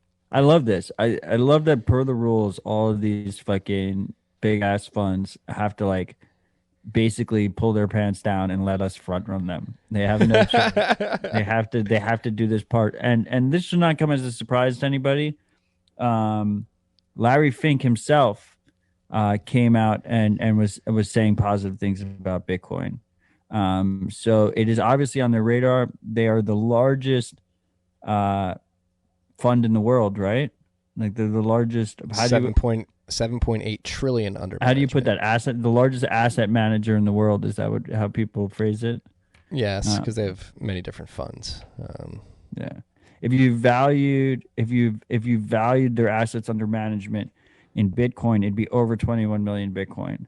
Obviously, there could never be more than 21 million Bitcoin. So there is a shortfall there that institutional FOMO will help level out for us, and it should be a fucking fun time. But if anyone is right now selling based off of double spends or some other bullshit that they don't understand, while BlackRock is sitting here with their pants down going, we might buy some Bitcoin. Like, what are you doing? Like, what are you doing with your life? How'd you end up in that situation? Just like, rethink your decisions. Yes. So we have to be clear here be as accurate as possible. I don't think they're actually going to be buying Bitcoin. I think they're telling they're going to trade the Bitcoin CME futures specifically, or other similar products. We'll front run them before they buy Bitcoin futures. Then we'll front run them before they realize that Bitcoin futures aren't Bitcoin and buy actual Bitcoin. Yes. And then we'll front run them until they realize that not taking custody of their own coins isn't actually ownership. And then they'll finally own Bitcoin. And that's like the 10-year a decade plan. away. Yeah, easily. But a lot of FUD that's coming from this announcement is, oh my God, you have the largest asset manager in the world getting ready to trade the futures markets. They're going to use the paper markets to suppress the price. I don't find that to be a very, very logical line of reasoning. If you understand the cash carry, people think you can just suppress the price on the futures markets with those different futures contracts. And people think they're completely disconnected from Bitcoin at the end of the day, but there's a cash to carry aspect of this where the underlying contracts do need to have some physical Bitcoin shored up. And then can they really even suppress the price that much via the futures markets? It's debatable. It's too easy to take custody of Bitcoin. And this is why it's super important that we build this culture around Bitcoin of taking your own custody. And so we can have these institutional guys. They can fuck around all day. They can buy the futures. They can buy real Bitcoin, but then store it with the custodian that they don't actually ever touch the keys. And there's like all these different levels there of proper ownership. You know, they obviously not your keys, not your coins, right? And they can do all these things, but in the corner you have millions of humble sat stackers that are just slowly gobbling up supply, pulling it off the market, keeping it in keys they control, using their own node to access it. And there will be a squeeze, right? And anyone who is stuck holding paper Bitcoin without proper collateral are going to get wrecked. And they're going to get wrecked hard. And we're going to see massive movements to the upside. And I think, you know, that's kind of what we saw on a smaller scale in the most recent price rise. There was like a lot of people were caught short Bitcoin, and the crazy thing is they didn't even realize they were short Bitcoin. You know, they didn't even. I was like thinking about. I mean, this is a joke, but I was thinking about yesterday. I was like, my car's pretty old, and then I realized my car is older than Bitcoin, and I'm just like, if I feel like if you drive a car that's younger than Bitcoin, like then you're short Bitcoin, and you should question, question your decision. But basically, we have a whole world that is short Bitcoin, and they just don't even realize it. And it's just going to be like a massive short squeeze. No exposure is a short exposure. Exactly. Don't forsake your descendants. I would say ancestors. Always get ancestors and descendants mixed up. They go the opposite directions. Don't fuck either of them. You know, they're both counting on you. Your ancestors are in your preferred afterworld looking down on you. So be aware of that. Chain Analysis came out with the 2020 illicit activities report, pretty timely considering the FUD that's being thrown around by Christine Lagarde, Janet yelling at the money printers and crew. I used your lady Christine for the beginning of Dispatch. I did. I love that. Very timely because they're another old line of FUD being trotted out. Bitcoin's used by criminals, drug dealers, terrorists, all that, and this Chain Analysis report, again, situation where we give props where props are due. Well, no, they can fuck themselves. They wrote this report as like FUD, but it's got some interesting data in it. What did you think was most interesting? I thought the amount being used for these quote unquote illicit activities. I don't know, like their title is Scams and Darknet Markets Dominated 2020 by Revenue, right? And then they were like, but ransomware is the bigger story, right? And then you look at the actual data. It's $10 million of revenue. Like, what the fuck? No, it's billion, right? Oh, billion, yes. But still, it's a fraction of. First of all, they're saying cryptocurrency, not Bitcoin. The majority of it's Bitcoin, maybe some is Monero, and then they're saying, right, they're making it seem like it's this horrible situation. But if you look at it year over year, it's just fallen off a fucking cliff. It's just gone completely off a cliff. It's way less than it was last year, and especially as a percentage. but it's way less both in absolute fiat terms, which as they devalue the US dollar, everything should go up in absolute US dollar terms. So it went down in absolute US dollar terms, and it went down even lower in percentage terms of Bitcoin usage. Well, to front run the 2022 FUD that's inevitably going to come, this is probably slated to increase significantly this year due to the overwhelming majority of this quote-unquote illicit activity being driven by scams. So as we have a bunch of new, fresh blood coming into this market in this new wave of adoption, scammers tend to feast. But it's interesting that it was like 2019, not 2017, considering the price of Bitcoin is relatively depressed. Well, I don't see 2017 on the chart. No, it's there.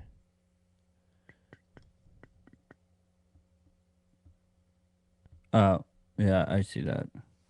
Yeah, 2019 blew up. I think it was just because that one Ponzi is probably the majority of it. Yeah, the one coin Ponzi. Yeah. Yeah. The one we've been tracking or whatever. That was both on ETH and Bitcoin. Yes. So if you freaks are new to this podcast, new to Bitcoin, don't ever give sats to anybody who's promising you, including us. They're gonna, there might be fake Marty and Matts that are DMing you on Twitter right now. Yes, like we'll never rampant. DM you. We'll only scream at you to go contribute and buy shout outs so we can joke around with you freaks. But yes, if you're new, you have Bitcoin, there's going to be a lot of get-rich-quick scammers out there who will promise you the world, say, hey, I have this trading bot that's working, give me Bitcoin, I'll trade on your behalf and give you back the profits. They're never going to give you back the profits. Scams come in many different forms and sizes. Another one, most famously and probably most common, is the altcoin scammers who say they're creating a better Bitcoin. Give me some of your Bitcoin, I'll give you some of my tokens. And what was the Palm Beach Confidential one? 5 coins to 5 billion or something. Yes, that guy was. I've heard a couple like people, five projects. Yeah, a bunch of people coming to me about that one. These scammers are creative, man. You gotta do your own research. If it seems too good to be true, it probably is. Yes, everyone's a scammer. You're lucky to have Michael Goldstein's timeless piece that was written in 2014, I believe, and really cuts to the core. Just hold on to your sats as hard as you possibly can, and for as long as you possibly can. I love how I say, like, if it sounds too good to be true, it probably is, with a straight face, and then I say, Bitcoin's designed to pump forever, and you could dollar cost average into generational wealth. I mean, look, one is true. You just gotta do your own research. You gotta figure it out, man. Don't trust us. Don't trust us. Our boy Nick Carter making it big, getting a piece in New York Mag. This is pretty good. Pretty good primer for the normies out there, and a very normie friendly piece, New York Mag. Yeah, this felt like the Bloomberg mining piece to me. Like this is productive. This is a massive step forward. Yeah. Nick out there shilling Bitcoin to all the basic bitches, and it was like a really basic article. It was like, why is Bitcoin pumping, but not a bubble? Yeah, exactly. And it's like, yeah. You know what, Nick, if you're gonna go out and evangelize Bitcoin to the basic bitch crew, I'm all for it. We need more basic bitches. Next, we need you live interview on the Skim. That's where most of the basic bitches hang out from 9 a.m. to 10. I know one of the editors of the Skim. Oh, do you? Yeah. Then maybe we should get on the Skim. I'm trying to get that Bitcoin shill in there. We should be attacking the basic bitch shill.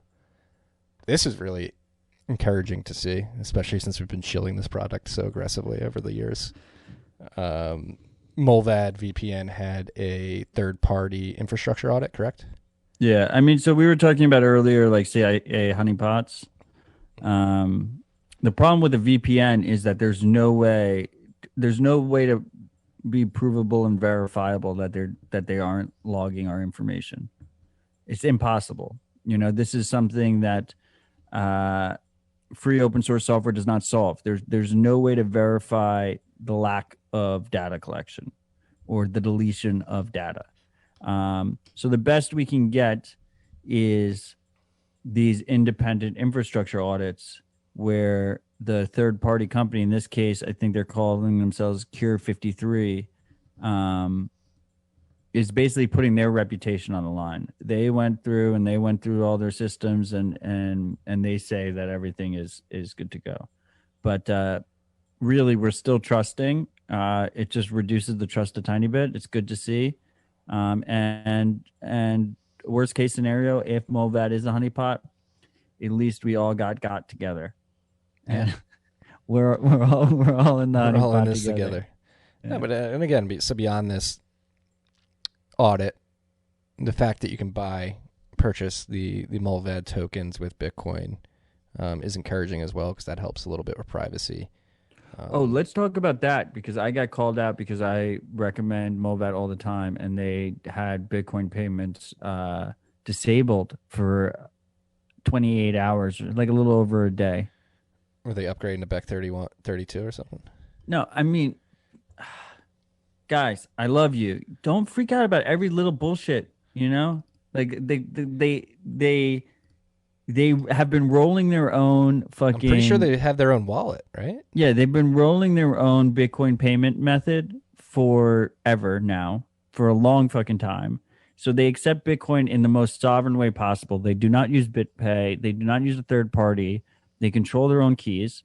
They're going to have downtime sometimes, you know? And like where we talk about being low time preference, and then like they have like a little bit of downtime and everyone's like, they're evil. We want explanations. Bitcoin Cash is still accepted, you know, like yada, yada, yada. Like, no, like let them get it back up online. There's going to be some downtime, especially if people are doing it in a self-sovereign way where they're not relying on a third party to provide that guarantee uptime. As far as them accepting Bitcoin Cash, I've always been against it. They've always accepted it. At least they're proper shitcoiners. They control their own Bitcoin Cash keys. You know, they don't use BitPay or anything. They're self-sovereign Bitcoin Cash users. If they're smart, they're auto-dumping it for Bitcoin. Nothing has shown me that they're not smart, so I'd be surprised if they weren't otherwise. But I think to me, there's worse things than them accepting other payment methods. They accept like 9 or 10 different payment methods. They accept cash in the mail. You can put cash in an envelope and mail it to Mulvad, and they accept it. They're not endorsing like the fiat hegemony when they fucking do that. They're probably auto dumping it for Bitcoin if they're smart. Yeah, I would imagine they are. Yeah. So they got audited. They accept Bitcoin. Don't freak out. Yeah, everybody take a chill pill. Riding the bull wave. Why is everybody freaking out? That's how you know. You know the people who are still fucking like chirping and getting like really mad at random ass shit. Like they sold the bottom. They're just like fucking... Yeah, like how can you... Yeah, I don't know. Hate to see it. You really hate to see it. We're literally 10x from March. Right, like exactly almost. If you're not a little bit, you know, if you're not in a good mood right now, then you were short Bitcoin. Yeah. Sucks to suck. Sorry about that, freak. Marty summing it up. Last topic on the list, but I'm sure we'll have some stuff to riff on. I know I have at least one topic I want to riff on. Bitcoin Core usage survey. Bitcoin Core contributor Andrew Chow, who's been on this podcast before, doing incredible work with the hardware wallet integration with Bitcoin Core, making hardware wallets more compatible and creating a standardization for that process as well. I like this a lot, this initiative by Andrew. The Bitcoin Core usage survey, basically I'll read the goals section and not anything else. The goal of the survey is to learn why people use Bitcoin Core, how they use it, and what features are used. The results of the survey will be used to inform what features should be focused on and prioritized. By understanding how our users behave and use Bitcoin Core, we will be better able to write software that suits their needs. Additionally, the survey will allow users to provide feedback, such as feature requests, so that we can include things that people want. So I guess a little bit of UX research from a Bitcoin Core contributor and a few others that are participating in this to better understand why people run Bitcoin Core, how they use it, and what they want added in the future. And I guess if we're going to steel man this, does this allow the onset of noise to enter the core process? Well, I think when you're talking about free open source software that is privacy and sovereignty focused, we're at a negative because we have no analytics. The freaks might know, I have a project Final Message. Like, I have no analytics whatsoever on Final Message. I have no idea who's coming to my website. I don't know what device they're using. I don't know any of their patterns. Non-privacy focused software has that liberty. They can just track everything you do, track all your behaviors, and make decisions based on that. So when we're talking from that perspective, I mean, if you're a developer and you're trying to figure out what you should focus on and what the user wants, like, you need an opt-in method of doing that, and the only real way of doing that is a survey. I mean, you can talk to people. That is obviously helpful. I think it's, I love that Andrew came on the podcast. I love when these developers come on the podcast. I think it helps twofold. I think both it helps them connect to the audience and see what the audience feels, and helps the audience feel what the devs are feeling, right? But ultimately, you want to have some kind of real quantifiable information, and you're only going to get that from a large sample size survey. So go and check out this survey, use it, do it. I think for the majority of you, you're probably just using Core as a node, which still applies. He has like a whole portion there of just using as a node. But Core is twofold. It's also a wallet. And actually, I've had like a come back to Bitcoin moment, where in the beginning of Bitcoin, like, I used Bitcoin Core, and then like I moved away and went to third-party apps a lot for my like day-to-day wallet usage. And actually, because Spectre makes it so easy to interact with a multi-sig, I already have a Bitcoin Core instance on the same device that I use Spectre on. And so I've actually been using Bitcoin Core's wallet as my hot wallet of choice when I withdraw from Cash App. So I withdraw from Cash App to Bitcoin Core with full coin control. And then it's like my staging ground before it goes into Whirlpool. So I've been using the Bitcoin Core hot wallet, and honestly, I think it's fantastic. Like, it's come a long fucking way from the last time I used it. I think it gets a lot more shit UX wise than other. I think the biggest UX hurdle is simply the blockchain downloading. Yeah. But you can run it in pruned if you wanted to. I don't, but you could. And that's 10 gigs. It's not horrible. Yeah. No, maybe this improved UX you're experiencing as a product of the gargantuan effort that Roy Yanofsky and others have put in to separate the node infrastructure from the wallet infrastructure, separate those two, so you don't have to think about how they intertwine with each other when you're contributing to Bitcoin Core, and you can focus on one aspect in isolation, which is cool. So yeah, I mean, I don't think that's affected it much yet, but I think it's underappreciated how useful it can be as a hot wallet.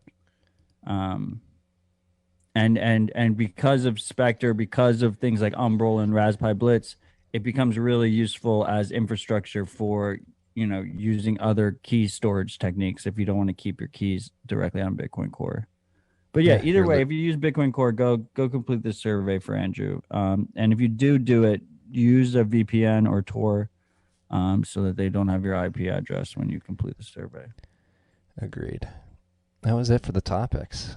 That was a very succinct rip. That was like very dense information. And again, a lot going on this week. Is this why we're not doing live anymore, Marty?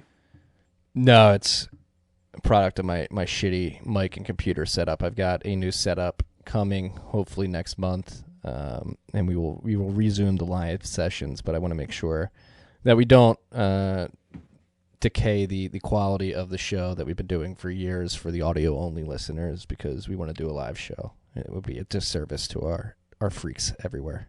Seems fair to me. Let's lower our time preference, freaks. Agreed. You got anything to riff on? I know I have one topic we've touched on a little bit, but I'd like to expand on it. Hit us. No, it's just with the transition from Trump to Biden, the administration's coming in. It's becoming, we talked about already, they have to print their way out. And I just thought it was very telling during Janet Yellen at the printer's confirmation hearing on Tuesday that the things she proposed or said were on the table. She didn't propose them. She said the Treasury would be considering things like a 50-year Treasury bond, and then I believe she was asked about unrealized capital gains, and I think I should clear this up in the context of people who die, and adding this in with this estate tax that wasn't clear in the Reuters article that was going around. But so she said that's on the table as well, but I would still. So what it argue realizes when you die. Well, that's the thing. There is no unrealized. It would be realized. Yeah, that doesn't make any tax. sense, right? Exactly. Yeah. But doesn't it already get realized at the time of death? Ideally, an individual would have will set up, and they would bequeath their stock portfolio to some of their family members or friends or whoever they're. Well, usually if it goes to their spouse, then it's tax incentivized. There's no tax hit, right? Yeah, but if it goes to anyone else, then it can get hit by the estate tax. Yes. So I think they're saying here people are going to get hit with an unrealized gains tax. Regardless. Yeah. Which is pretty fucked.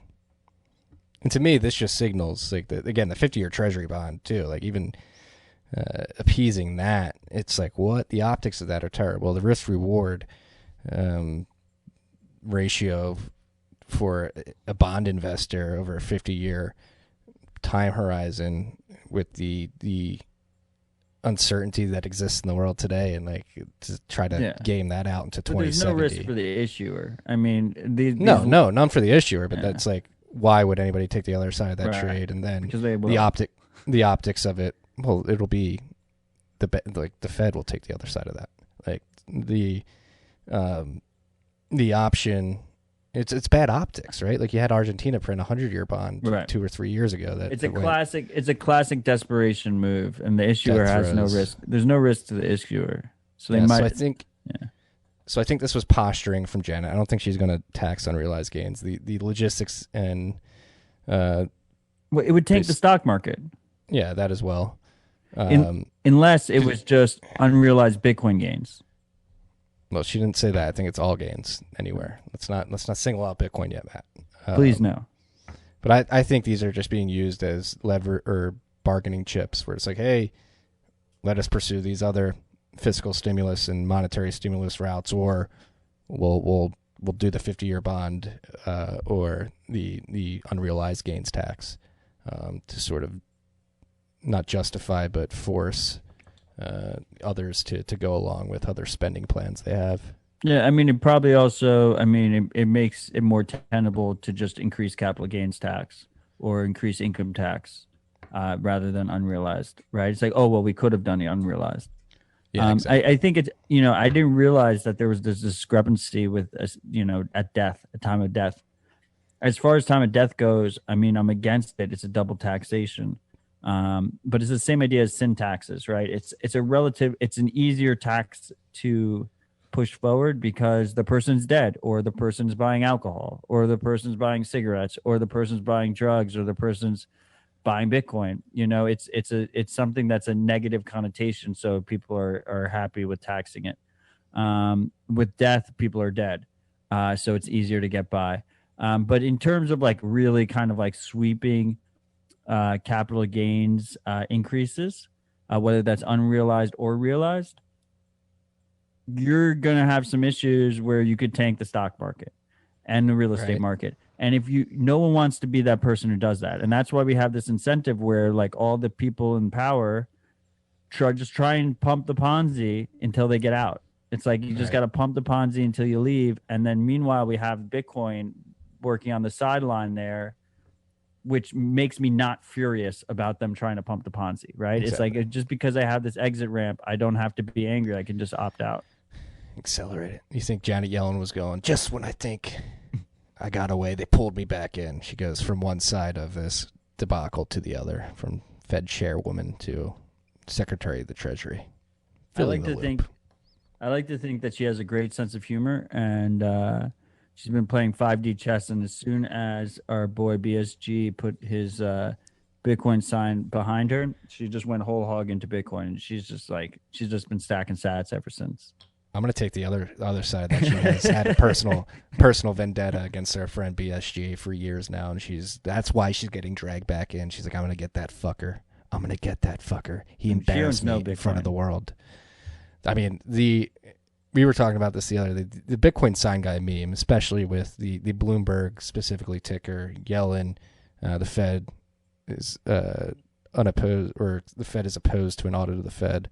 Opposed to an audit with the buy Bitcoin. The juxtaposition of that is going to be in textbooks if we win the battle, and the history that we know gets etched into eternity. But yeah, I think Janet may have a vendetta, particularly for a blonde hair, blue-eyed friend who embarrassed her in front of the world. What was that, 3 or 4 years ago now at this point? Yeah, no, I mean, there's no way. I think it was 2016, right? 2017 because it was 2017 because the podcast we recorded, right? We were at like 3,500 or something, like 2,500. It was like we were pumping. We were like right now. It was like the same time in the cycle as right now. And we had a new Fed chair, and it was Yellen, and he got behind her and did that. Yeah, there's no way she owns Bitcoin. I just want to say, like, I mean, I kind of briefly said it earlier in this episode, and I've definitely said it in past episodes, because as an American, I find it amazing how few people realize is this concept that like winners do write history, and once we win, like the history books around this time period are going to be kind of poor. I do not have faith in Bitcoiners in Bitcoiners providing like a proper objective writing of history. I think it's going to be a little bit orange tinted, to be honest. That's why I love the Bent, right? In the Bent every day, because it's just like raw thoughts on what went on. You sort of have like a time capsule, at least to my thinking. Not to my thinking is something to be followed or exemplified, but and just get one freak's random musings on this particular unfolding in history. Same with RHR. I mean, like a freak can go back and listen to us every week, just like drunkenly like talk about the week. And like there's no rewriting that. Like that's out there. Like we know at least Wiz is keeping an archive. Like I imagine there's other freaks out there that are keeping archives of it. You have Brian Bishop literally transcribing conversations at conferences and stuff like that. So this has been a fun rap. I'm trying to think of what else is on my mind. Can't think of anything. This transition period. It'll be interesting to see how the next week progresses with all. It seems like it came in like they were posturing like we're not going to ban fracking first day. Keystone Pipeline axed. It'll be interesting to see how quickly this administration moves to address the issues with their proposed solutions. Yeah, I mean, I just don't even really care. Yeah. Yeah, I mean, it should be. I like to think that, like, I think for the average Bitcoiner, not much has changed. One positive is it appears that they killed Mnuchin's proposal in the water. Oh yes, we didn't talk about that, which is great. That's fantastic. He successfully did not get it in time. This is that enhanced KYC rule that he tried to pass with minimal comment period. This is just a short term thing. Like there'll be worse laws, there'll be worse regulations. They are coming, but it's just nice that we got like a little bit of a breather, a little bit of a reprieve here. Make sure you're getting your sats off your exchanges. Make sure you're aware of the withdrawal limits on Cash App. I have heard rumblings are trying to increase that. But be aware, freaks. This is the Bitcoin price has dumped. So like your withdrawal limits on Cash App have gone up in Sats terms. Yes. Get it great done. Time yes, when the dumps get Sats off the exchange. Be aware. This is a technology that demands extreme ownership. It is a digital bearer asset that you can control. You can take agency over your own financial future if you so please. It is a process. Make sure you learn there are levels to this shit. Start on the Cash App, download a Blue Wallet, move a little bit of your funds to the Blue Wallet, get comfortable sending transactions between addresses, Make sure you get comfortable writing down your seed phrase and securing that seed phrase properly, most importantly. And then once you get a threshold, I would say above $2,000, you get a hardware wallet, whether it be a cold card, Trezor, Jade, foundation devices out there. I know some people, we haven't tried those yet. Go buy a cold card. And have you got your hands on a Jade yet? I'm not yet. Have you? No, but I would not just use the Jade. It could be useful as a signer in a multi-sig, but I wouldn't use it as a single sig. Uncle Marty just gave bad advice. Use the hardware devices that have been tested and used by use cold card. Okay, that's what it's the safest thing that way. It's a little bit harder. Okay, let's be honest, Rodolfo, I know you're listening. It's just hard to recommend cold card to untechnical newbies because. But the hard parts are because it's better. I know. Right? That's what people don't realize. Like, it's harder because you don't have like a first party application that you have to trust to like be honest with you. You know, like if you're talking about actually being a self-sovereign user, like it could be easier in a lot of ways. Agreed. I guess the underlying message here is do your research, do your own research. Practice makes perfect. Don't listen to us, especially me. Ugh. I love you. I couldn't see. I could only see Matt's head floating this whole episode. He's wearing camouflage. Well, it's because it's not live video, so I was able to just relax and sit back with my margarita and just have a good time. It's a sweet sweatshirt, dude. Yeah, I'm not actually having a margarita. I'm just drinking straight mezcal. You like this? It's good. It was a Christmas present. I do. I like it. It's like camo. Poor Keep It Simple Bitcoin. Keep It Simple Bitcoin was talking shit because I wore the same sweatshirt for every live stream, and you can't even see this one. So, Yeah, you can't keep it simple, Bitcoin. You know what?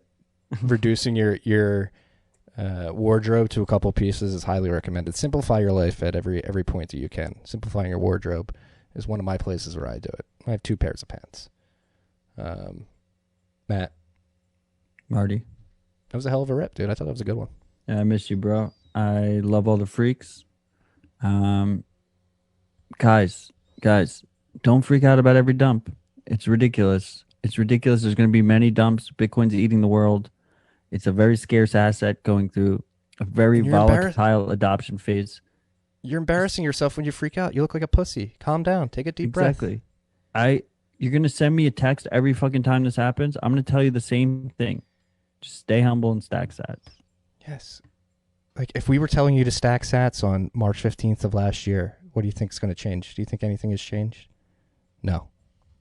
Enjoy it, freaks. Enjoy your life. Engage. Peace and love.